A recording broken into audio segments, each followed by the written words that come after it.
Hello, Norfolk enjoyers. I'm Steph. And I'm Andrew. And you're listening to the Norfolk and Good podcast.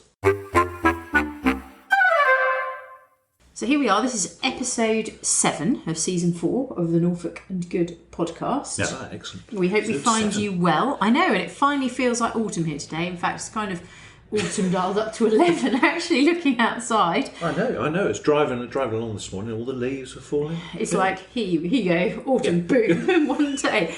And it's Friday the 13th today as we're recording this little bit. So, hopefully... Don't want to venture too far today. Friday the 13th in October. Don't know whether that makes it doubly spooky. It should do. Anyway, so as I mentioned, we are in October now. Is it too early to mention the C word, Andrew? Chocolate. This episode's about chocolate. Your favourite C word. Fabulous. We should do an episode about chocolate. That would be amazing. Definitely. Imagine the research. No, not chocolate. No, the C word is Christmas. Because yes. We are starting to see a host of fabulous festive events on our social feeds and from our the organisations which we work with on Enjoying Norfolk. Yeah, definitely. Everybody's gearing up for it, aren't they? Yeah. Well, you've got to plan. You've got to sort of share the information about these events in advance so people can make their plans. Yeah. Definitely. So one venue which we noticed has got some really cool Christmas shows is the Garage in Norwich. Oh, yeah, fabulous place. And we thought, rather than us just telling you about it, when really we're not that well informed about the Garage, we talked to someone who's much better informed, which is Daniel Burgess from All In Productions. Excellent. So we've got Daniel here today from All In Productions. Welcome, Daniel. Hi, how are you? Very well, thank you. Yeah, very well. How is your good self? Yeah, really good. Getting last-minute preparations before we start the descent into the festive season. Ah, yeah, of course. Fabulous. Yeah, we're looking forward to it. Now, before we get into that, I just wondered whether you could introduce yourself to our podcast audience. So my name's Daniel, and I'm the artistic director of All In Productions. And All In Productions is based in Norfolk, and we started in 2014. And our main ethos is to bring brilliant theatre to the local community whilst trying to remove barriers that audience members might face going to the theatre. Oh, that's amazing. What a fantastic mission statement. That's absolutely great. So you've got some shows coming up, as you just kind of mentioned, with as we roll rather quickly, actually, a bit faster than I'm really ready for, towards this festive season. Tell us about the shows that you'll be delivering around that time. So we've got 2 shows this Christmas that will be on at the Garage Norwich, and they are My First Night Before Christmas, which is for 0 to 4 years, and then we have the Pinocchio Adventure, and that is for 5 to 8, and that's also at the Garage. Marvellous. And these are 2 brand new, original Christmas offerings that the whole family can enjoy.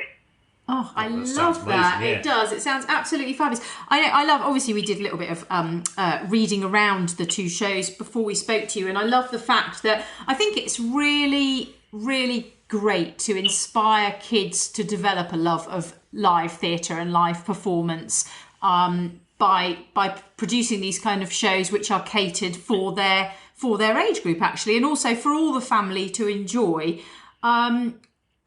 Is it? Do you sort of All In Productions? Is it always family shows that you produce, or? No, we've produced a wide range of shows for loads of different audiences, and the key thing we try and do is work out what a need is for a particular audience, and then try and make it as accessible as possible. So the My First shows we first started making My First in 2016. Wow. And that was born out of, you're right, me and Adam, who run All In Productions, had a real love for theatre as children, and we wanted to try and pass that on to future theatre makers and audiences out there.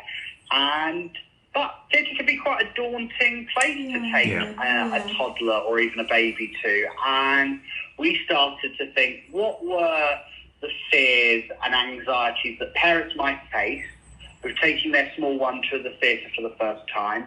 And we built an environment that none of those fears need to exist. So we've removed the need for fixed seating. So this is for my first night before Christmas.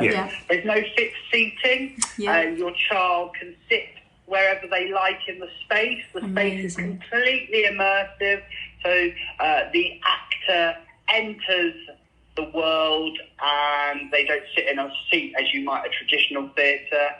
And you don't have to worry about your child talking or fidgeting or wanting to stand up. All of that is actively encouraged. So every few minutes there's a new activity that the audiences, both children, toddlers and their adults, can get involved in. Amazing. So I can remember going to the theatre and seeing, a few years ago, seeing the amount of extra money families were having to spend on sweets, on light up paraphernalia to occupy their children, to try and keep them as passive as possible. And actually, we've removed all that. We want our audiences to be actively involved with the My First shows, to get up, to join in, to sing, to dance, to have a good time, and more importantly, make memories as a family.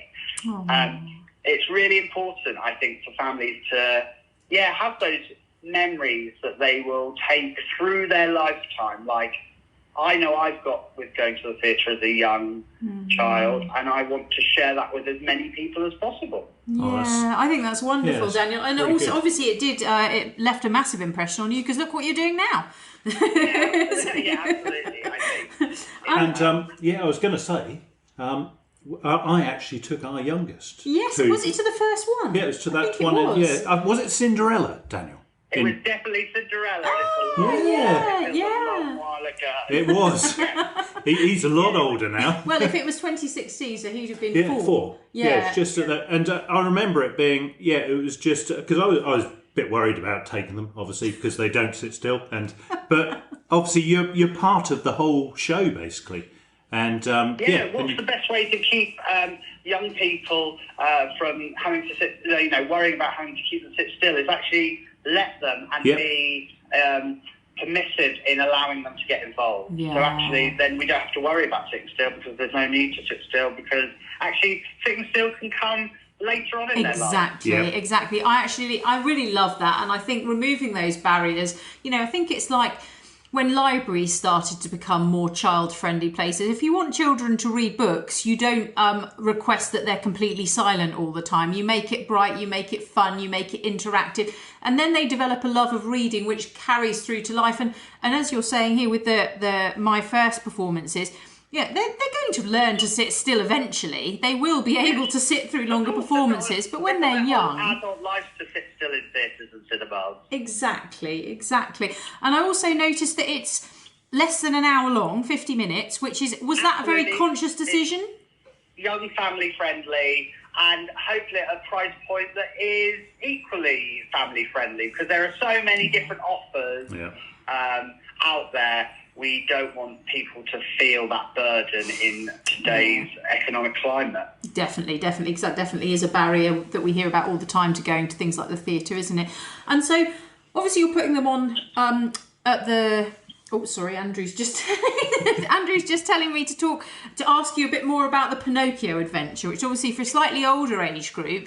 So Pinocchio has been born out of a realisation that, like you mentioned, you brought your young person to see Cinderella in 2016. Yeah. Well, they grow up. Yeah. And actually, sadly, what is that offer for our audience once they reach 4 or 5 years old, and they can sit for longer and see something slightly more challenging and mature, but still want that fun, Christmas show that's just about an hour long, because actually our attention spans are so small nowadays. We want to have that really quick fix of something really fun. And we know that our audiences love our actor-musician shows where they can see the actors and the characters playing their own instruments, whether that be a guitar or a violin or a cello or an accordion, and that helps to tell the story. So it's a return for us to actor musicianship. It's a brand new musical story of Pinocchio, but we aren't retelling the old original story. This one is a new and reimagined story of what happens to Pinocchio following the end of the original story. They turned into a real child, and now no one's that interested because they're not a talking, walking, very clever wooden puppet. Wow, that sounds amazing, Daniel. I want to go, and I'm not 5 to 8 years. I might have to drag a child off the street to come along. And that's the most important thing for us. Although those age brackets are there to give a guide, hopefully we know families aren't set in that. We have children that cross both age groups. So actually what I always hope that I make when I make theatre is something that the whole family will enjoy. Amazing. Yeah. Oh, that's amazing. And obviously you're putting these shows on at the Garage. Tell us, why is the Garage a good venue? Why should we go to the Garage? I think the Garage was just opening as a arts venue when I was 18, and it was a wonderful space for young people to learn about the creative arts. I did a number of classes there as a teenager before going off to university, and it's carried on to be that, whether that's seeing shows, professional shows, or taking part in classes in drama, music, or dance. It's just a really creative space where people, no matter any age now, can learn about their own inner creativity. Amazing. And how to express that. Oh, I love that. I love that. And is there anything else you would like to tell us about the Night Before Christmas or the Pinocchio adventure? Where can we get tickets? When can we get tickets? Anything else? Tickets are on sale, and they are selling like hotcakes. And as I think the saying goes, and they are all available through the Garage's website. Fabulous. Brilliant. And we'll obviously reiterate that at the end. That's garage.org.uk. That's the one. Fantastic. Thank you for that, Daniel. It's really nice to see that Daniel went there. Yeah. Isn't it? I think you're growing up and now producing your own shows and holding them at Garage as well. I know. What a lovely full circle story you've got going on there. Could be. Yeah, it's true. And actually, so our composer Lloyd Gorman, who is a fantastic actor musician himself, I met in Norwich when we were doing drama classes together, and Adam, who also runs all the productions with me, also we all met at sort of 12 doing drama classes. Wow. Amazing. So you're from Norwich originally yourself, are you? So we all are from Norwich originally, have all gone off on our own adventures, and in 2016 we decided to start making something in Norwich for Norwich, because actually the arts were also important to us. Fabulous. Oh, I think that's absolutely wonderful. Yeah, what a lovely story. As we're a podcast about Norfolk, we're just wondering what your favourite things are about our fine county. I suppose for me, the coastline at Winterton, Hemsby, that area of the world, Horsey, seeing the seals at Horsey, I think is one of the most magical things. That's where I grew up and spent a lot of my childhood. So for me, that part of the coast, I think, is some of the best coast in the whole of the UK that often gets overshadowed by other coasts. But I think it's brilliant.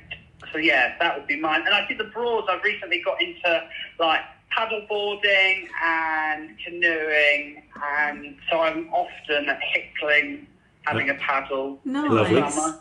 Fabulous. And what will you do after, obviously, I expect that you are entering, it, if you're not already there, an extremely busy period at the moment with these two shows running concurrently. What will you do when they finish? Have a good rest, or have you got plans for 2024? Really, our year starts again. As soon as we finish, we'll start the planning and preparation for next Christmas as well, alongside some other projects that I've got in the pipeline. So there'll be a little break. I hope to go away at the start of the new year for a few days, as I think that's really important to reset and take some time for yourself after a really hectic period.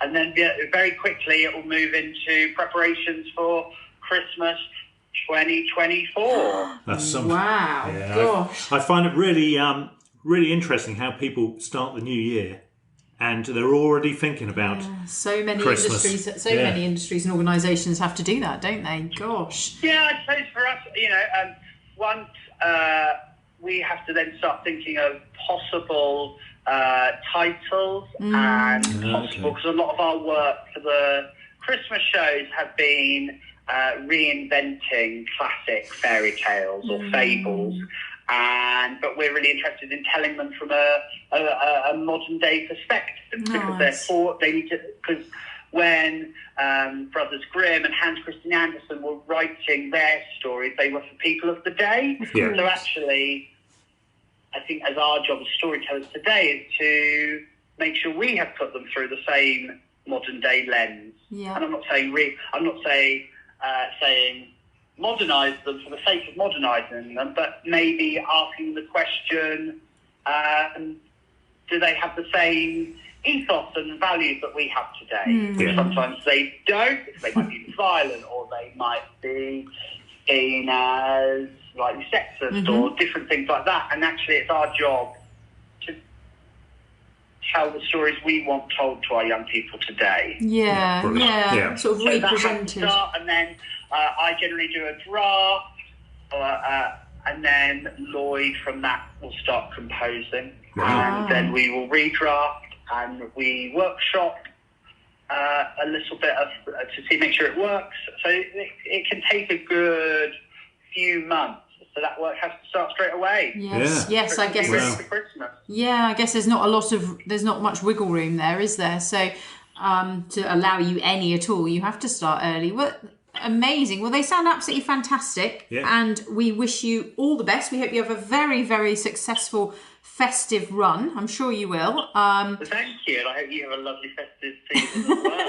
Thank you. I'm so not mentally there at the moment, but I love Christmas. That's the first time I've wished someone a festive season this year. So, well, we are talking about it, aren't we? So I think that's allowed. I think that's allowed. Yeah, but I'm a massive fan of Christmas. It's a biggie for us, isn't it, as a family? Definitely. And that's why and I think you're right. I think these kind of shows really help capture those memories of that time for families going forwards, which is so important to all members of the family, young and old. So we are very here for that. And thank you very much for talking to us today about what you've been up to. Thank you. Thanks for having me. It's been really lovely talking to you both today. Oh, thank you. That was a really great chat with Daniel. Yeah, those shows sound absolutely fab. I think a lot really of families are going to have a lot of fun going to those this festive season. Definitely, and the really nice things he said about the garage as well. Well, he's like their best case study. Yeah. Really, if they wanted to put him on a poster, he could be their poster boy. Definitely. Yeah, absolutely. Yeah, definitely, which made us think that so much goes on at the garage. Yeah. That we should actually have a chat with somebody from the garage. Yep, delve a bit deeper. Yeah, to tell us more. We're going to have a chat now with Mark Hazel, who's the marketing manager at the garage. Fabulous. Today we have Mark Hazel here, who is the marketing manager at the garage. Hi, Mark. Norwich. Hello. Hey, Mark, I just wondered whether you could just introduce yourselves to our podcast audience. Yep, well, I say my name's Mark. I'm the marketing manager here at the Garage Trust. In my previous lives, I've been a freelance arts marketing consultant, and for 25 years, I was the marketing and communications director at Norwich Theatre Royal. You were, yes. We remember working with you there. Indeed. So, yeah, well, I remember working with you too. And prior to that, I'd worked in touring theatre, and I had a very brief spell at the beginning of my career attempting to become an actor. Luckily, I was cured fairly quickly of that illness. Oh, bless you. But clearly theatre still runs very thick through your veins, Mark. It does indeed. And I love the sort of, the kind of immersiveness of it, the way... When you're watching a show, you're sharing something that only happens in that moment. It can't be replicated, it can't be copied, it can't be reproduced in any other way. That's a really lovely way. There's an immediacy about it, which I find really exciting and engaging. That's a really, really lovely way to look at it, actually. Yeah, I think that's hit the nail on the head. And so obviously you're at the garage now. Yeah. So tell us a little bit more about the Garage Trust. Just tell us all about the garage, really. Yeah, so the Garage Trust is a registered charity. It's been established for about 20 years now. And in fact, originally it was set up partly as a partnership with the Theatre Royal. Yeah. So over 20 years ago, I was involved in the discussions which then took place between the Theatre Royal, the County Council, which then owned the building that we're in now in Norwich, and also the North Island and Mile Pit Development Trust, which had some New Deal for Community funding from the then Labour government to provide opportunities and training and skills development and all sorts of other opportunities for the residents of the North Island and Mile Pit estate. So it feels like a bit like I've kind of come full circle, coming to work here now. Yeah. But essentially, as I say, we're a performing arts charity. We run a series of performances, of classes in all kinds of performing arts activity, from drama to dance to musical theatre, and much else besides, for all ages and all abilities. We also run educational qualifications, so we run a GCSE drama course, a GCSE dance course, and we're currently running an HNC course in performing arts as well at level 4, which is the equivalent of the first year of a degree. Yeah. Wow. We also operate a similar programme of classes in our sister venue in King's Lynn called The Workshop. Between us, we're working with, in the region of, several thousand people a year, basically. Crikey. So, and we have a particular remit in terms of working with younger people, and in particular providing them with the kinds of opportunities and training that otherwise they wouldn't be able to get in this part of the world. Amazing. And how long have you been at the garage now, Mark?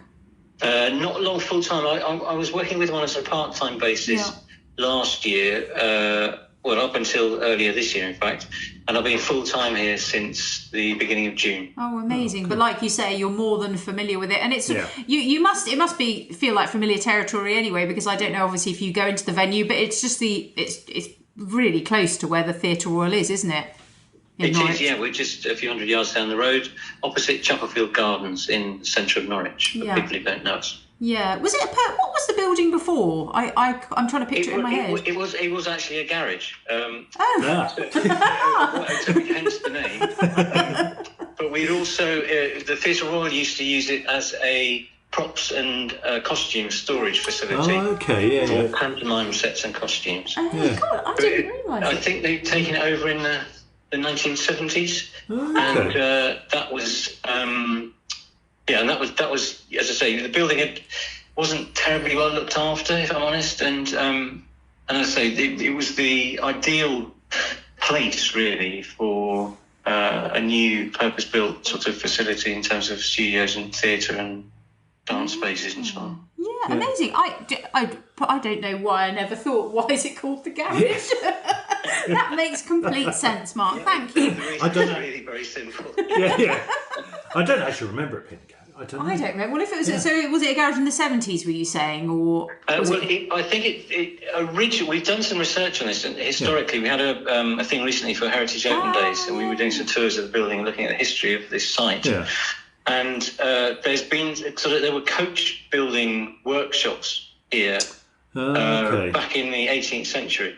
Yeah, because it's got In the those. same place. And over the years, that business morphed into a garage, for cars. So from the early part of the 20th century, it was being used as a garage for cars, and they built cars here.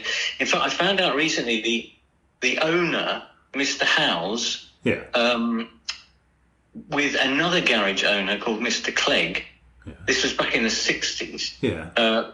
Every year they would take a car and go and drive the Monte Carlo Rally. Oh, right. So there's a lot of kind of local history and local colour in terms of the kind of site and its history. So gosh, we'll have to do a Hobbs tour next year because it's fascinating. We recently one of our most recent podcast episodes was with the organisers of Norfolk Hods, and we did get involved in a few activities. There's so many across the county, but that sounds like a fascinating one for next year. Actually, we'll have to remember that, Andrew. Definitely, and it's interesting. I mean, I think Norwich and Norfolk generally. I mean, it's absolutely stuffed with history, and if you anything. I think anything in this city, you sort of scratch the surface, and suddenly you find this whole hidden history that a lot of us don't even know about. Yeah, absolutely. I mean, Chapel Gardens opposite, it still, I believe, has all of the underground bomb shelters from the Second World War, for example. Wow. Really? And I mean, they're covered up with turf, but if you dug into them, you'd be able to find the underground shelters. Oh my goodness! Wow, that is amazing. Really You're so right. There's so much. If you just scratch the surface, it's fabulous. And going back to the garage, there's a when you go on the website, there's so much going on there, isn't it? Like you said. There is, and we've got for all ages, all abilities. So as well as our kind of mainstream classes, we also run a series of classes, special educational needs, and people with disabilities, and inclusion classes. So and often we try and keep those as integrated as possible, so that people of all abilities get the chance to benefit from the kind of training that we can offer. Amazing. That's a really wonderful remit. And it's also a venue for visiting shows as well, isn't it? To come and... That's right. We have a programme of small-scale theatre shows happening. We have an auditorium here which seats about just over 100 people. It's quite flexible in terms of the kind of configuration. So we've got a number of shows coming up over the next few weeks, running up to the Christmas shows, which Daniel spoke to you about recently. Yeah. Again, shows, all sorts of different kinds of shows. So, for example, this Friday coming, we've got a show called Splinter, which is about a couple, one of whom is diagnosed with early onset dementia. It's got a serious topic, obviously, and one that is increasingly kind of relevant to all of our lives. But so kind of serious drama like that. We've got a kind of comedy drama coming up called Horseplay, which is based on a story of a local racehorse owner in the 1980s whose horse, Sproston Boy, won at Royal Ascot. And the real significance of that was it was the first time ever that a female jockey had ridden a winner at Royal Ascot. Wow. And her name is Gay Kellaway, and she now runs a racing stables near Newmarket. So that kind of show. And then we've got a really interesting show called Headset from a performer called Victoria Melody, which is basically about how our brains change when we're trying to be funny. Oh my goodness. She immersed herself in the world of stand-up comedy and made a sort of documentary comedy show about it, and in the course of which she gets wired up to a headset and then kind of displays her brainwaves changing.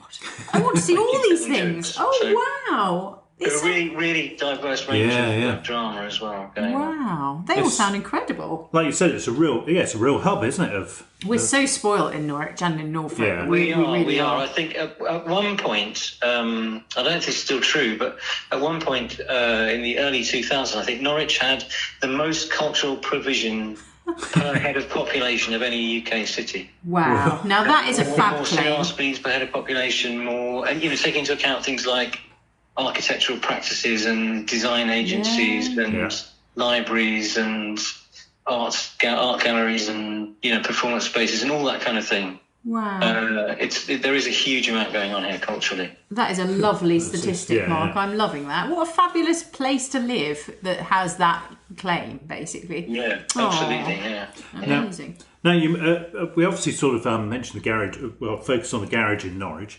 but you also mentioned the workshop in King's Lynn. Could you tell us a little bit more about what they do there? Yes, so it's not quite as extensive a building. We took over this is 4 years ago now, I think. Took over the lease on a former bank, which is on New Conduit Street, part of Vancouver Quarter in King's Lynn. And we run a series of training courses there, basically. So again, classes for all ages and abilities. We also run various projects there in partnership with a number of other organisations. So, for example, we work with an organisation called Vision Norfolk with some blind and partially sighted people who wanted to set up their own choir. So we've now established that choir, and they've been working together for, I think, over a year now. They have regular kind of weekly sessions. They're working there today, in fact, I think. And we've also worked with a charity called the Purfleet Trust with a group of homeless people, introducing them to creative arts activities. And the purpose really of all of the kind of training we do, all of the classes we do, is to improve people's self-confidence, their self-esteem, their communication skills, their ability to connect with other people, and they're really changing their sort of outlook about themselves and what they're capable of, boosting their confidence. We've also run a couple of courses there specifically aimed at boosting confidence in young people, or younger people, I should say, roughly teenagers, who a lot of whom have really suffered over the past 3 years, and particularly the kind of previous 2 years during the pandemic, and were isolated from their peers at a time which is really crucial in terms of developing social skills and confidence and their idea of themselves in the world. And if I had to sum up, what the Garage Trust does as a whole, really, whether it's through performances or through training or through education, it's really providing people with an opportunity to change. The way they look at things, the way they look at themselves, the way they feel about themselves, the way they communicate with other people, the way they see themselves in the world. And that's really what our job is to, as I provide those opportunities for people. Amazing. I absolutely love that. I think that's a fantastic kind of mission statement, I suppose. It's no mean feat by any means, but I think the more that you can get people involved in this sort of thing, like you say, is a boost for their communication skills, an opportunity to socialise, to develop their self-confidence. It's absolutely, it's gold, isn't it, really? Yeah. And I think, generally performing arts activity, I think other creative arts activity, some sports activity does this too, but there's if I could sum it up, I worked on a project years ago, basically getting young primary school age children to perform their own version of an opera on a big stage in front of a large audience.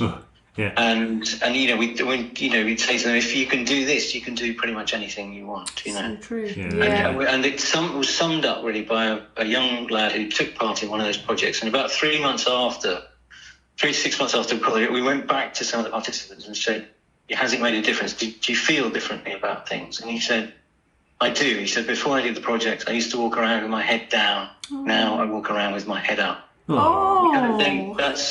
That seems like such a small thing, but actually it's such a big thing for people to be able to feel that differently about themselves. Definitely. And that's really at the heart of everything we do. Oh, that's amazing. Yeah, that's really what a fantastic. I mean, your passion is obvious, Mark, but if you could sort of, I suppose, extending from that, what are your favourite things about working at the garage, if that's not too difficult a question?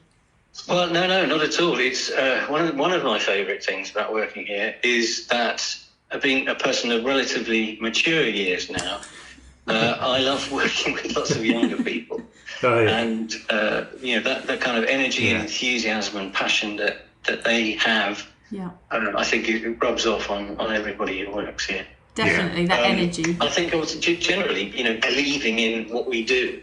I mean, that's a really important thing. I know lots of people who, perhaps have jobs, and this is one of the reasons I wanted to work in theatre originally. Actually, is I done various bits of temping around offices in London and stuff, and realised that a lot of people, in a way, don't really enjoy the work they do. They just go through the motions. They just go through it, and they turn up each day and go through it, and then they go away, and their probably their inner lives are quite different to their kind of work lives. And it struck me that working in a more creative environment is something that's really stimulating. And is kind of energizes you and keeps you on your toes. And also working with younger people, generally, they don't, they challenge you, they don't sort of just accept things. They're questioning things. They're looking for their own answers. And because of that, they make you look for your own answers too. I think that's a really, inspiring thing to be able to come to work to do every day. Oh, I love think we all want to work at the garage now, don't we? Well, we were talking. Keep an eye on Just talking to Daniel earlier, it was, you were saying sort of the impact. He was telling us how his kind of, his journey there began as a teenager, attending courses there, and now he's producing shows there. So obviously, the impact is measurable. I can remember I co-directed him in a couple of plays when he was with the Youth Theatre. Oh my goodness! So and again, that's something else. That I'm working with people here that who I've known since they were teenagers. Amazing. You can see their journey. Great. And it's great that the Garage Trust is sharing all of that with West Norfolk as well, like you said. Yes. So it's not just. Yes, indeed. And I mean, one of the things we haven't really talked about is the sort of context for this work. And although Norwich is a beautiful, historic, cultured city. With lots to offer visitors and residents.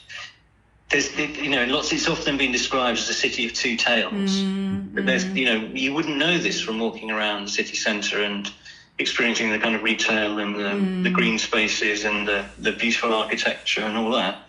But actually, there are pockets of real deprivation in the city. It's the second-ranked lowest authority in England for social mobility. And those kinds of things. We're here to, we're not going to change the world, but we can change some people's lives. You can change some people's worlds. That is, a really important mission in a place like this, where, as I say, a lot of people take for granted the kinds of opportunities there are. We're more interested in working with people who don't access those opportunities normally. You don't get the chance to access those opportunities normally. You're absolutely right. We go out and we find them and we work with them and we nurture them and encourage them and support them. And that's why it's important work. And it can be life-changing, and it can impact entire families as well. So I see it, something that's sort of kind of a similar parallel, I guess, is the free parkrun movement. So I'm quite a fan of parkrun, and I see obviously the fact it's free and community-led and very accessible means that people that wouldn't perhaps naturally gravitate towards sports end up doing it, and then you see their whole families end up doing it, and it has this kind of this ripple effect which can be so profound. And like you say, well, it might not be world changing, it might change their world, and so that's really significant. And I see the same sort of thing with the stuff you're doing. You really don't know how far it can take people and how far it can impact. Well, you presumably do know how far it can impact people, but it really can be quite profound. It can be, and it's not about careers. It's simply about giving people better kind of tools to deal with the way they've got to sort of go through life, navigate life and all the challenges that thinking about small children. So we start with very young children, with classes from those age 2 and up, and at that age, performing arts activity can help them improve their motor skills, their cognitive skills, which in turn can make them more resilient in later life. The better the start people get in life, generally, the better off they're going to be throughout their lives. Yeah, in so many ways. And like you say, not just in a necessarily a career or a monetary term, but in terms of mental good health, or good mental health, good physical health and well-being. So quality of life and happiness in life, I guess, satisfaction of life. Yeah, very much so. I think, accepting ourselves for who we are, and living with that, and but keeping on challenging yourself and so on. I think that's what creative arts activity is all about, really. Well, I think that, as I said, your passion is obvious, Mark, and there are lots of favourite reasons there to work at the garage, I think. So there are. Now, talking of favourite things, being a podcast about Norfolk, we could not leave you without asking, what are your favourite things about Norwich and Norfolk? They could be a place or a thing that you enjoy doing. What do you love about Norwich and Norfolk? There are quite a lot of things, actually. I would say immediately what springs to mind is the kind of variation of landscape and the way you can experience it. So I'm very lucky to live in a very beautiful city with lots of great facilities, but the countryside is very nearby and accessible. Yes, and the coast is also very nearby and accessible. Yeah. And being able to experience all of those things, we have a dog, and getting out in the country or down out to the seaside with the dog is such a pleasure. Just being able to do that so easily, I think, is a real plus point of living here. I think the quality of one of the things I think has really changed. So I've lived in Norwich for coming up 30 years now, and I would say one of the things that's really improved and changed a lot, and is still developing, I think, is the sort of local food and drink scene. Yeah, definitely. And being able to experience all kinds of fantastic local produce and independent producers, and the way that people care about that. People. It's funny. I was thinking about this recently. I went on a short break to France with my family recently, and we were staying in this place in southeast France called Béziers, which is quite near the coast. And people talk about European markets, food markets. Yeah. And I thought, and we couldn't find a sort of, we're expecting to be able to find all these fantastic food markets, and we couldn't. They weren't. They were okay, but they weren't. And I came back to Norwich and looked at the market there, looking at the food and the produce there, and I thought, actually, this is miles better. Yeah. But we have a sort of inferiority complex about our food here, I think. Yeah.